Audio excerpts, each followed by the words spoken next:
Hello guys, welcome to my channel. My name is Arjun S Pawar. Guys, आज हम लोग discuss करने वाले हैं लेक्चर नंबर 5 में फैक्टराइजेशन ऑफ पॉलिनोमियल्स। इससे पहले मैं आपसे डिस्कस कर चुका था गाइस डिवाइडेड के बारे में कि हम किस तरह से पॉलिनोमियल का डिवाइड किया करते हैं। गाइस, आज हम लोग डिस्कस करेंगे बच्चे फैक्टराइजेशन ऑफ पॉलिनोमियल्स के बारे में। गाइस, तो पॉलिनोमियल्स के फैक्टराइजेशन बहुत सारे मेथड्स पे डिपेंड करते हैं। गाइस, तो आज उन्हीं मेथड को हम सीखेंगे। उनमें से कुछ मेथड मैं आज करा दूंगा, कुछ मेथड्स में उसमें नेक्स्ट वाली वीडियो में सॉल्व करा देंगे। गाइस, ओके गाइस, तो ये ध्यान रखेंगे गाइस कि आज आपका जो टॉपिक है वो फैक्टराइजेशन का टॉपिक है पॉलिनोमियल। इनको बहुत अच्छे से सीखना है क्योंकि इंपॉर्टेंट है गाइस ये, ठीक है। तो देखिए, पहला टॉपिक है factorisation by taking out the common factor. It means सब में जो कॉमन बन रहा होगा उसे आपको क्या करना, क्योंकि कॉमन फैक्टर आउट करना है, उसमें से क्या करना है, कॉमन फैक्टर को आउट करेंगे, ठीक है ना। कैसे आउट करेंगे ध्यान दीजिए। जैसे x की पावर 4 y की पावर 4 प्लस x की पावर 2 y की पावर क्यूब प्लस x की पावर 2 y की पावर 2, इसमें देखिए सब में से क्या कॉमन आ सकता है वो आउट कीजिए। इसमें से पहले मेथड में से देखिए कॉमन क्या आ सकता है। हमेशा ध्यान रखना कि सबसे पहले आप इस क्वेश्चन की हाईएस्ट पावर देखिए, सब में वो चीज़ है क्या। इसी क्वेश्चंस के हर एक टर्म्स में ये देखिए कि किसकी हाईएस्ट पावर है और किसकी लीस्ट पावर हमारे पास हमें गिवन है। यहाँ पे देखिए x की हाईएस्ट पावर 4 है, ठीक है, और सबसे स्मॉलेस्ट पावर 2 है। y की हाईएस्ट पावर कितनी है, 4 है, और लीस्ट पावर भी कितनी है, 2 है। तो इस पूरे में से, क्योंकि हर टर्म में है ये चीज़ें, तो पूरे में से x की पावर 2 y की पावर 2 कॉमन ले लिया। तो लीस्ट पावर हमेशा कॉमन ली जाती है। क्या कॉमन ली जाती है, लीस्ट पावर। तो पूरे में से कॉमन लिया, x की पावर 2 y की पावर 2। जो चीज़ कॉमन आ जाती है अंदर वो चीज़ माइनस होकर लिखी जाती है। मतलब कि 2 पावर x की, 2 पावर y की कॉमन आ गई, तो अंदर जो बच गया 2 कम बच जाएगा, यानी x की पावर 2 y की पावर 2। यहाँ पे बच गया x की पावर 2 कॉमन आ चुका था, तो यहाँ तक बच गया 1, और y की पावर 2 कॉमन आ चुका था, यहाँ है y की पावर 3। तो 2 पावर कम कर दीजिए उसके अंदर से, तो कितनी रहेगी, 1 पावर y। x की पावर 2 y की पावर 2, x की पावर 2 y की पावर 2 पावर कॉमन है, तो यहाँ पे क्या बच गया आपके पास ऑलरेडी 1। ओके गाइस, चलिए एक और समझते हैं। कॉमन लेना है सिर्फ, ये एक चीज ध्यान रखनी होगी कि क्या कॉमन बैठ पा रहा है। जैसे question example number 2, x square plus Y square minus Z square plus y minus x square minus y square plus z square minus k z x square plus Y square minus k z square. अब आपको करना क्या guys, simple तरीका देखिए, मैंने इसको as it is लिख दिया। अब इन दोनों में ध्यान दीजिए, माइनस एक्स स्क्वायर माइनस के वाई स्क्वायर और प्लस के जेड स्क्वायर, मैंने इस पूरे में से माइनस बाहर निकाल दिया, तो माइनस के वाई आ गया, x square plus Y square minus Z square minus k z x square plus Y square minus Z square. देखो सब में यही बन गया, सेम फेस हो गया। कौन सा face, X square plus Y square minus Z square, X square plus Y square minus Z square, ये पूरा फेस मिल गया। तीनों में तो पूरी टर्म में से चीज कॉमन ली जाती है। ध्यान रखना, यदि आप कॉमन ले रहे हैं तो पूरे टर्म में से आता है कॉमन, ठीक है ना। क्योंकि जो पहला मेथड्स मैं आपसे डिस्कस कर रहा हूँ वो डिस्कस कर रहा हूँ फैक्टराइजेशन का, bye taking out the common factor, यानी कॉमन लेना। तो कॉमन 2 टर्म 3 टर्म नहीं, पूरे में से जो चीज कॉमन निकल पा रही है उसे पूरे में से कॉमन निकालते हैं हम लोग। तो पूरे में से कॉमन आ रहा है x square plus Y square minus k z square, पूरे में से कॉमन आ गया। तो इसकी जगह क्या बच गया, यहाँ तो बच गया एक्स, यहाँ बचा माइनस वाई, और यहाँ बच गया minus k Z. That's all guys. I hope guys ये कॉन्सेप्ट भी अब आपको समझ में आ रहा होगा कि कॉमन कैसे कर रहे हैं हम लोग। चलिए नेक्स्ट पॉइंट देखिए क्या लिखा हुआ है। देखिए गाइस, लिखा हुआ है 2p a minus b plus 3q 5a minus 5b plus 4r 2b minus 2a। पहले कॉमन देखिए, a माइनस बी यहाँ आ रहा है, इस पूरे में से मैं कॉमन ले सकता हूँ 5b, ठीक है ना। यदि लेना चाह रहे तो यहाँ पे क्या कॉमन ले सकते हैं 5, और यहाँ से क्या कॉमन ले सकते हैं आप 2। देखो क्यों, या तो ऐसे कर लीजिए, ध्यान दीजिए, जैसे आपने इसमें से 5 कॉमन बाहर निकाला तो 5 3 से कितना हो गया 15 क्यूब, इसमें से 2 कॉमन निकाला तो कितना 4 2 8 r, तो ये आ गया ए माइनस बी। देखो ए माइनस बी, ए माइनस बी, ए माइनस बी, सब में से ए माइनस बी क्या आ गया, कॉमन। तो आप इसे क्या कर लीजिए, आउट कर दीजिए इससे कॉमन फैक्टर को। कॉमन फैक्टर क्या बना, ए माइनस बी, सब में से बाहर आ गया। तो क्या बच गया, 2p 15q माइनस 8r। बस आपको तो कॉमन चेक करना है, कॉमन बाहर आउट कर देना। कॉमन आउट कर से उसको फैक्टराइज किया जा सकता है इजी तरीके से। आई होप गाइज ये पॉइंट आपको अच्छे से समझ में आ गया होगा। ओके, अब मैं डिस्कस करता हूँ टाइप नंबर 2 के बारे में गाइज। टाइप नंबर 2 क्या कह रहा है, factorisation by grouping the terms. Grouping the terms का फैक्टराइजेशन करना है। देखो देखिए गाइज कैसे करेंगे, बहुत सिंपल सा है गाइज, बहुत ही सिंपल। यानी ग्रुप में टर्म्स को ग्रुप में बना के कॉमन लेना होगा। अब पहले क्या था, फैक्टराइजेशन जो हमने किया था पूरे में से कॉमन लिया था, वहां से हम आउट करते थे। ठीक है गाइज, अब हमें क्या करना है, ग्रुप में से ग्रुप बनेंगे, 2-2 टर्म्स के, 3-3 टर्म्स के, 4-4 टर्म्स के। वो डिपेंड करता है क्वेश्चंस पे। 2 टर्म्स का, 3 टर्म्स के, 4 टर्म में से कॉमन आ रहा है, कितने में से आता है। यानी अब ग्रुप में से कॉमन करके उसको फैक्टराइज करना है। कैसे फैक्टराइज करेंगे, अब बात को समझिए। देखिए गाइस, आपको यहाँ लिखा हुआ है guys 6xy plus 9yz 8xt plus 12zt, ये लिखा हुआ है। ठीक है, तो अब आपने क्या किया, 6xy प्लस 9yz, इस पूरे में से कॉमन आ गया 3y, क्या रह गया 2x प्लस 3z, प्लस इस पूरे में से क्या कॉमन आ गया 4, और क्या कॉमन आ गया t, तो 4t कॉमन, तो कितना रहेगा आपके पास 2x प्लस 3z, ले लिया कॉमन। आपने क्या बनाया, पहले ग्रुप बनाया, किस किस ग्रुप में से क्या क्या चीज को बनाया। मैंने कहा फर्स्ट को सेकंड के साथ और थर्ड को फोर्थ के साथ। ग्रुप बनाना अपने आप एडजस्ट करना होता है गाइस। ये चीजें आपको थोड़ा यहाँ पे समझनी होगी। यहाँ पे क्या होता है, आपको खुद ही ग्रुप सेलेक्ट करने होंगे। भाई 2 टर्म लेके वो चीज कॉमन बनेगी नहीं बनेगी, ये चीज यहाँ पे थोड़ा आपको देखना होगा, समझना होगा कि किन 2 टर्म को लेकर वो पूरी टर्म से कॉमन बन सकता है। जैसे हमने क्या किया, इन दोनों टर्म को लिया, फिर मैंने इन दोनों टर्म को लिया, इनमें से कॉमन देख लिया 3y 2x प्लस 3z, मैंने लिखा 40 कॉमन 2x प्लस 3z। देखो 2x plus 3z 2x plus 3z पूरे में आ गया, दोनों में कॉमन। तो जो कॉमन आ गया उसे पूरे को बाहर निकाल दिया, मैंने बाहर निकाल दिया 2x प्लस 3z को बाहर निकाल दिया। तो आपके पास बचा 3y प्लस के 40, 3y प्लस के 40। आई होप गाइज यहाँ तक बात आपको अच्छे समझ में आ गई होगी। ओके गाइज, अब मैं बात करता हूँ नेक्स्ट पॉइंट की। जैसे ये है x cube plus 3x square plus x plus 3, वही मैंने क्या रखा है दिया, फर्स्ट सेकंड और थर्ड फोर्थ ग्रुप बना लिया। क्या बना लिया, ग्रुप, एक ग्रुप बन गए। अब इस पूरे ग्रुप में से क्या निकालना है, कॉमन निकालना है। देखो गाइस, पूरे में से मैंने कॉमन लिया एक्स स्क्वायर, तो एक्स स्क्वायर कॉमन, तो क्या रहेगा यहाँ x, यहाँ प्लस के 3, इसमें से मैंने कॉमन ले लिया +1, तो कितना हो गया x प्लस 3। ठीक है, अब देखिए रिपीट हो गया, यानी कॉमन क्या आ गया पूरे में से x प्लस 3, तो मैंने पूरे में से x प्लस 3 कॉमन ले लिया, तो यहाँ बच्चा एक्स स्क्वायर, यहाँ बच गया +1, वो उसकी मल्टीप्लाई में आ गया।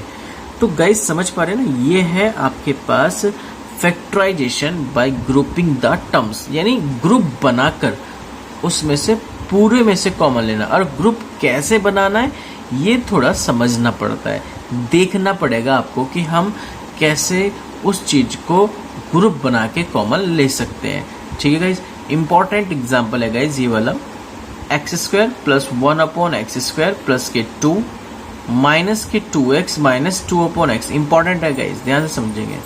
मैंने क्या ग्रुप बना लिया, क्या क्या ग्रुप बना, ये वाला पार्ट पूरा एक ग्रुप हो गया, ये पार्ट एक ग्रुप हो गया। 3 टर्म क्यों ली मैंने इसमें, इसका रीजन समझाऊंगा अभी आपको मैं। X square plus 1/x square plus 2, ये जो 2 लिखा हुआ था मैंने उसको ऐसे यूज किया, ध्यान देना इस चीज का, ट्रिक्स है कॉन्सेप्ट को सॉल्व करने की। ये तभी सीखते हैं, ये तभी समझ में आती है जब तुम इनकी प्रैक्टिस ज्यादा से ज्यादा करें गाइज। मैं कह दूं नहीं, अभी आपको समझ में आ जाएंगे। देखिए गाइज, ग्रुपिंग के अकॉर्डिंग कॉमन लेने में आपको थोड़ा समय लगता है, उसमें टाइम इसलिए लगेगा आपको थोड़ा सा, क्योंकि ग्रुप को सेलेक्ट करना फिर उसमें से कॉमन निकालना इट्स अ वैली चैलेंजेस है। ठीक है ना, तो थोड़ा सा समय लगेगा, कोई बात नहीं है, उस चीज को सीखना है। क्योंकि फैक्टराइजेशन हम कितने तरीके से कर सकते हैं ये चीज मैं तुम्हें सिखाना चाह रहा हूँ। देखो आइडेंटिटी बेस्ड तो है ही है, आइडेंटिटी बेस्ड तो मैं अभी आपको सॉल्यूशन कराऊंगा। फिलहाल बातें ग्रुपिंग के अनुसार, ग्रुपिंग के अनुसार कैसे काम कर रहे हैं हम लोग। तो देखिए guys, 2 into x into 1/x, minus के इन दोनों में से कॉमन आ गया -2, कितना रह गया x प्लस 1/x। अब ध्यान दीजिए, a का स्क्वायर प्लस b का स्क्वायर प्लस के 2ab आपने फॉर्मूला पर रख भी रखा है ये वाला, क्या कि a का स्क्वायर प्लस b का स्क्वायर प्लस 2ab क्या बनता है a प्लस b का होल स्क्वायर, ठीक है, माइनस 2x प्लस 1/x। देखिए x plus 1/x, x plus 1/x पूरे में से कॉमन, क्योंकि इसकी हाईएस्ट पावर है 2 तो हमेशा कॉमन आती है लीस्ट पावर, तो लीस्ट पावर कितनी है x प्लस 1/x, वो आपने कॉमन ले दिया x प्लस 1/x में से, कॉमन ले तो सर क्या बन गया आपके पास, यहाँ तो बच गई 1 पावर x प्लस 1/x और यहाँ बच गया -2। That's all guys. I hope guys ये एग्जाम्पल भी अब आपको अच्छे समझ में आ गया होगा। ओके गाइज, ये थे गाइज आपके पास दो टाइप। पहला टाइप जिसमें आपने सीखा आउट करना होता है किसको गाइज, कॉमन फैक्टर को, और दूसरा टाइप आपने सीखा factorisation by grouping the terms, यानी ग्रुप बनाकर, ग्रुप टर्म्स में क्योंकि ग्रुप बनेंगे उससे अकॉर्डिंग आपको उसको क्वेश्चन का क्या करना होगा, फैक्टराइज करना होगा, वो आप भी आप करना सीख गए। यानी ग्रुप बनाना थोड़ा सा ध्यान रखने वाली बात है कि आप किन टर्म्सों को लेकर ग्रुप बनाएंगे और वो पूरे चीज में से उस चीज को कॉमन निकालेगा गाइस। ओके, अब बात करते हैं गाइस नेक्स्ट टाइप की, type number 3। Let's see guys. Okay guys, समझेंगे बात को अब ध्यान से। ये है factorisation by splitting the middle term, यानी तीसरे नंबर के अनुसार आपको फैक्टराइज करना है, किसके हेल्प से करना है, स्प्लिट द मिडिल टर्म्स के अनुसार। उसकी क्या आइडेंटिटी होती है, हम कैसे पहचानेंगे क्वेश्चंस को। देखिए मेथड नंबर 1, कंडीशन यानी पहली कैसी है, यदि कंडीशन लिखी है इस तरह से x square plus P x plus Q, यानी जो एक्स स्क्वायर का कॉफिशिएंट है वहां पे कंडीशन हो रही है 1 की, किसकी आ रही है कंडीशन 1। तो आप स्प्लिट द मिडिल टर्म्स, यानी ये जो मिडिल टर्म लिखी हुई है p, इसको आप कैसे स्प्लिट करके उसको फैक्टराइज करेंगे, ये it's a very important. Suppose that मैंने कंसिडर कर लिया भाई p जो है वो a प्लस बी होगा, सम होगा, क्या होगा, सम। p का मतलब हो गया सम, कितना, 2 नंबर का सम, p आना चाहिए, कोई 2 नंबर का सम क्या आना चाहिए, p, और उन्हीं 2 नंबरों की प्रोडक्ट क्या आनी चाहिए, q। अब आगे बात समझ में, उसने क्या कहा कि कोई भी 2 नंबर का सम क्या आना चाहिए, p, और उन्हीं 2 नंबरों की प्रोडक्ट क्या आ जानी चाहिए, q। आप जो भी नंबर लेंगे, क्योंकि आपको मिडिल टर्म को स्प्लिट करना है, जो भी आप 2 नंबर का सम लेके p निकाल रहे हो उनकी प्रोडक्ट करके वो q आ जानी चाहिए। क्लियर होगी बात। यहाँ हमने लिखा भाई p के रिप्लेस पे a plus b x plus q के रिप्लेस पे ए बी, अंदर x की multiply a x plus b x plus a b. देखो ग्रुपिंग बन गया, नहीं बन गया, ये ग्रुपिंग मेथड हो गया। यहाँ से हमने क्या बना, 2 टर्म्स का ग्रुप बना लिया, ये 2 टर्म, ये 2 टर्म, यहाँ से कॉमन आ गया x प्लस है, यहाँ से कॉमन आ गया प्लस b, x प्लस है। देखो x प्लस है पूरे में टर्म में से कॉमन, तो x प्लस से कॉमन आ गया, क्या रहेगा, केवल x plus b। I hope मेरी बात अब आपको अच्छे समझ में आई होगी, नहीं आई तो कोई बात नहीं, तो मैंने बताया इसका प्रोसीजर कि हम कैसे हम प्रोसीजर को फॉलो करने वाले हैं। अब यहाँ देखो split the middle term, middle term को ही स्प्लिट करना है, ये तब है जब यहाँ पे एक्स स्क्वायर का कॉफिशिएंट 1 आ रहा होगा। एक्स स्क्वायर का कॉफिशिएंट कितना गाइस, 1। देखो कैसे स्प्लिट करते हैं, बहुत ईजी है गाइस स्प्लिट करना। देखिए लिखा एक्स स्क्वायर प्लस के 9x प्लस के 18, ठीक है, कंपेयरिंग कर लो किससे, x square plus P x plus Q से, ये तो अभी सीखा है। कंपेयर करके p की वैल्यू 9, q की वैल्यू 18। अब आपको 9 को यानी p को 2 नंबर के सम में तोड़ना है। कितने नंबर के सम में तोड़ना है, 2 नंबर के, और फिर q क्या होगा, उन्हीं 2 नंबरों की प्रोडक्ट आनी चाहिए। मैंने p को 9 था ना, 9 को 2 नंबर के सम में तोड़ा, 6 प्लस 3 कर ले स्प्लिट, p को लिखा 6 प्लस 3 की फॉर्म में। अब इन दोनों नंबरों की प्रोडक्ट, 6 की और 3 की प्रोडक्ट, प्लस के 6 प्लस के 3 दोनों की प्रोडक्ट करके कितनी आ जानी चाहिए गाइस, q। तो करो q की प्रोडक्ट 6 इंटू 3, 6 3 से कितना होता है 18, 18 ही आ रहा है। यानी 2 नंबर जिसमें हम p को स्प्लिट कर रहे हैं वो है 6 और 3, और इन दोनों की प्रोडक्ट q आ जाता है, ठीक है। तो ये है स्प्लिट द मिडिल टर्म। तो हमने लिखा p के रिप्लेस में 6 प्लस 3x प्लस के 18, x के अंदर मल्टीप्लाई 6x, x के अंदर मल्टीप्लाई 3x प्लस 18, और ये इस x का साइन, ये साइन बताएगा क्या है, पॉजिटिव है नेगेटिव। तो इसने बताया ये जो x है ना, ये x पॉजिटिव है, तो इसलिए पॉजिटिव x के अंदर मल्टीप्लाई 6 हुई, पॉजिटिव की मल्टीप्लाई 3 के साथ हुई है। अब उनमें से कॉमन है, 2 टर्म बना दी ग्रुपिंग के मेथड के अनुसार, 2 टर्म ये, 2 टर्म ये, ठीक है। इनमें से कॉमन आया x, तो x प्लस 6, यहाँ से प्लस आ गया 3 कॉमन, तो x प्लस 6। देखिए पूरे में से x प्लस 6 कॉमन आ जाएगा, तो क्या रह जाएगा, x plus 3। x plus 3 common ले तो क्या रहेगा, था x प्लस 3। ये ऐसे बोल सकते हैं जो रिपीट हो जाते हैं उनको 1 टाइम, बच की जो कंडीशन रिमेनिंग वो उसकी प्रोडक्ट में, वो तो आपके अकॉर्डिंग है, आप उसे कैसे रीड करना चाह रहे हैं। ओके गाइस, चलिए ये तो चैलेंजेस हुआ पूरा। दूसरे एग्जांपल से और अच्छे से समझते हैं इस चीज को। एक्स स्क्वायर माइनस के 22x प्लस 105। फिर से आपने क्या किया भाई, ये माइनस था, हमने तो आपको जो पैटर्न पढ़ा रहे हैं वो पैटर्न तो सारा प्लस में चल रहा है। एक्स स्क्वायर प्लस के px प्लस के q, ठीक है ना गाइस। तो आपने क्या किया, जो ये माइनस था इसको हमने ऐसे लिख लिया इस कंडीशंस को, एक्स स्क्वायर प्लस माइनस के 22x प्लस 105, यानी -22 की मल्टीप्लाई जब प्लस के 5 से होगी तो माइनस के 22 तो आएगा। बात तो सेम ही है, बस इसका लिखने का तरीका पैटर्न चेंज हुआ। क्या कि हमने उसे इस फॉर्म में लिखना था, x square plus px plus, क्योंकि इसमें सभी प्लस के हैं।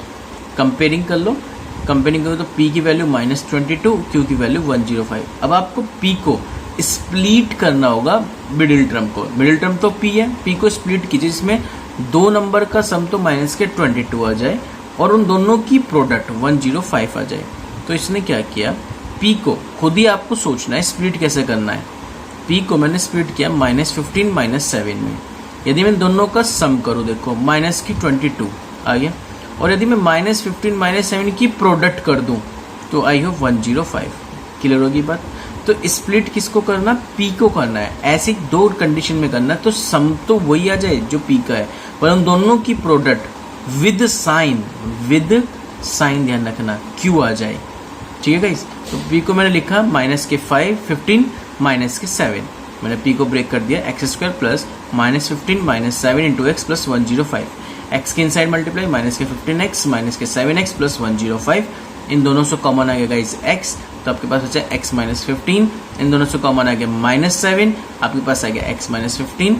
तो देखिए ये पूरे में से क्या बन गया, कॉमन गाइस, तो कॉमन बाहर निकाल दीजिए, x -15 तो क्या रह गया, x -7 गाइस। आई होप ये पॉइंट भी अच्छे से आपको क्लियर हो रहा होगा गाइस। ओके, चलिए एक और एग्जाम्पल समझते हैं।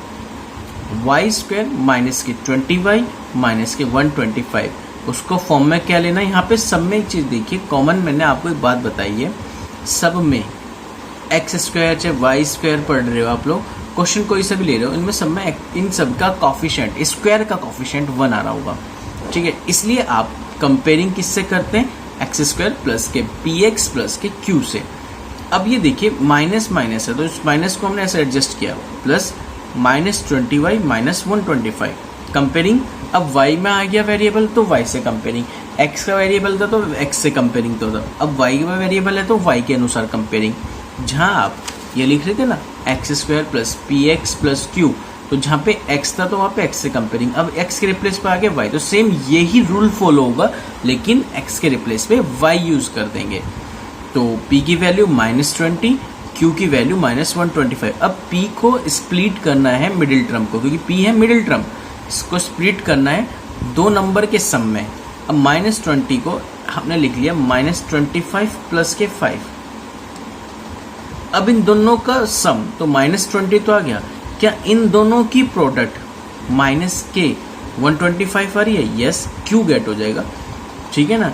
तो आपको ये चीज़ ध्यान रखनी है, ज़रूरी नहीं है कि -20 से पहले पहले नंबर ही वो 25 को बनाएंगे 125 का, ऐसा जरूरी नहीं है। आपको सोचना है, क्योंकि आपको उसको स्प्लिट करना है दो नंबर के सम में। -20 को मैंने दो नंबर का सम किया, -25 प्लस के 5, q को ले दिया दोनों की प्रोडक्ट, q होगी क्या, इन दोनों की प्रोडक्ट, दोनों की प्रोडक्ट माइनस के 125 ही आएगा। तो बस p के रिप्लेस में -25 प्लस 5 ये रख दीजिए, अंदर y की प्रोडक्ट कीजिए विद साइन +5 प्लस y से कीजिए -25y प्लस के 5y माइनस 125। दो का ग्रुप बनाया, दो ग्रुप बना के कॉमन लिया y, तो y -25 प्लस 5 कॉमन, y -125, तो y -25 y प्लस 5y।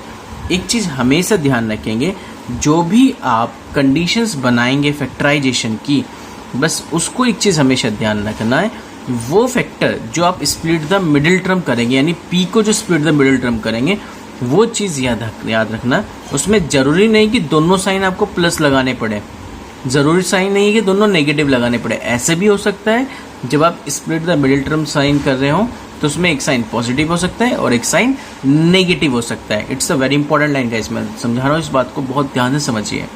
जब भी आप p को स्प्लिट करेंगे, क्योंकि p है मिडिल टर्म, तो मिडिल टर्म का स्प्लिटिंग करेंगे जब भी आप, तो हमेशा इसका जो साइन होंगे, जरूरी नहीं हो प्लस प्लस हो, जरूरी नहीं हो कि वो माइनस प्लस हो, जरूरी नहीं हो कि वो माइनस माइनस हो, ठीक है ना। उसमें एक प्लस भी हो सकता है और एक माइनस भी हो सकता है गाइस, क्योंकि पी को स्प्लिट करना होता है। क्लियर होगी। ये कौन सी फॉर्म मिलेगी, जब आपको इस तरह की कोई फॉर्म मिलती है क्वाड्रेटिक पॉलिनोमियल टाइप की, एक्स स्क्वायर प्लस के पी एक्स प्लस के क्यू टाइप की।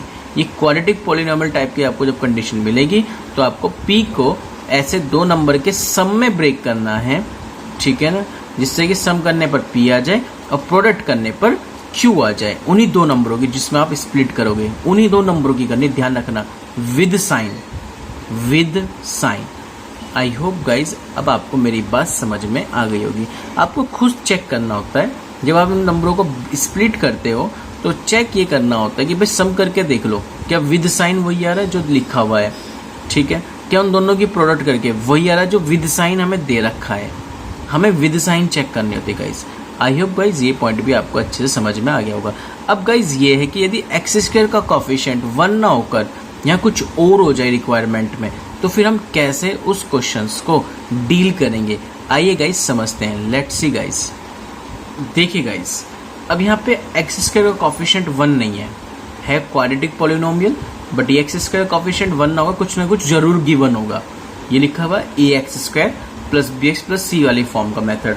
तो आपको क्या करना है गाइज, सबसे पहले जब भी इस तरह का कोई क्वेश्चन आएगा आपको ए और सी की प्रोडक्ट करनी है। सबसे पहले क्या करनी है, प्रोडक्ट करके जो भी आएगा उसकी हेल्प से आपको बी फैक्टर फाइंड आउट करना होगा। ध्यान दीजिए मैं क्या कह रहा हूँ, ए और सी की प्रोडक्ट करनी है, ए और सी की प्रोडक्ट करके जो भी आएगा उसकी हेल्प से आपको बी फाइंड आउट करना है।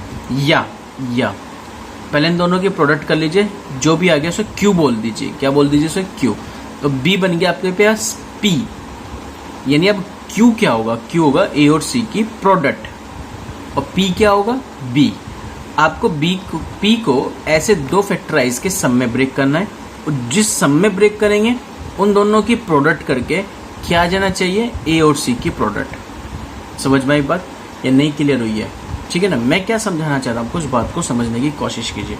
मैंने अभी आपको एक बात समझाई है गाइज यहाँ पे कि आपके पास कंडीशन है ए एक्स स्क्वायर, ठीक है, इसको ध्यान से समझना आपको, प्लस के बी एक्स प्लस सी। जब भी इस तरह की फॉर्म आपके पास आए तो ध्यान रखेंगे इस चीज का कि ये जो ए और सी की प्रोडक्ट है ये होता है क्यू, ठीक है ना, ये क्यू आ गया आपके पास, और ये जो बी है वो है पी। यानी पी को ऐसे दो टर्म्स में स्प्लिट करना है कि उन दोनों का सम क्या मिल जाए, मुझे क्यू मिल जाए। क्यू क्या है, ए और सी की प्रोडक्ट है, उन्हीं दो नंबरों की प्रोडक्ट, ध्यान रखना, उन दो नंबरों की प्रोडक्ट क्या मिल जाए, क्यू। क्यू क्या है, ए और सी की प्रोडक्ट, वो मिलना चाहिए डायरेक्ट। वहां पे क्या था पहले वाले कॉन्सेप्ट में, पहला कॉन्सेप्ट ये था कि ये केवल पी और क्यू में थे। ध्यान देना इस बात पे थोड़ा सा, ठीक है, ये था, ठीक है। अब इस चीज को समझो, उसमें क्या था कि पी को आपने दो नंबर के सम में ब्रेक किया था, सम हो चाहे माइनस हो, वो अकॉर्डिंग टू क्वेश्चन की डिमांड है। फिर जो दो नंबर आए थे उन दोनों की प्रोडक्ट क्यू थी, ठीक है, यही तो पॉइंट है। लेकिन इस वाले केस में ये कहना चाह रहा है, यदि a x square plus b x plus c वाली यदि कंडीशंस है तो आप इसमें ए और सी की प्रोडक्ट करेंगे, ए सी की प्रोडक्ट करके आपके पास क्यू मिलेगा। फिर आप बी को इसमें स्प्लिट करेंगे, जो बी है वो पी है, इस पी को दो नंबर के सम में स्प्लिट करेंगे, कोई भी दो नंबर हो सकता है, उन दो नंबर के सम में स्प्लिट करेंगे, और उन दो नंबर के सम में स्प्लिट करने के बाद उन दो नंबरों की प्रोडक्ट करना, प्रोडक्ट करके उन दो नंबरों की जिसमें स्प्लिट किया वो क्या आना चाहिए, क्यू। क्यू क्या है, ए और सी की प्रोडक्ट, वो क्यू आना चाहिए, बस ध्यान रखेंगे इस चीज का, ठीक है ना। जो आप दो नंबर यहाँ सेलेक्ट कर रहे हैं ना, उन दो नंबरों की प्रोडक्ट क्या आनी चाहिए, क्यू। क्यू क्या है, ए और सी की प्रोडक्ट है। बस ये बात थी इसमें समझने की, समझ में आई बेटा गाइस। ओके गाइस, तो देखिए गाइस क्या करना है, आप ध्यान देना इस बात पे, थोड़ा सा समझेंगे अब एग्जांपल के हेल्प से तो बातें सारी क्लियर हो जाएगी मेरी। ये लिखा 4x square minus 12x plus 9, ठीक है।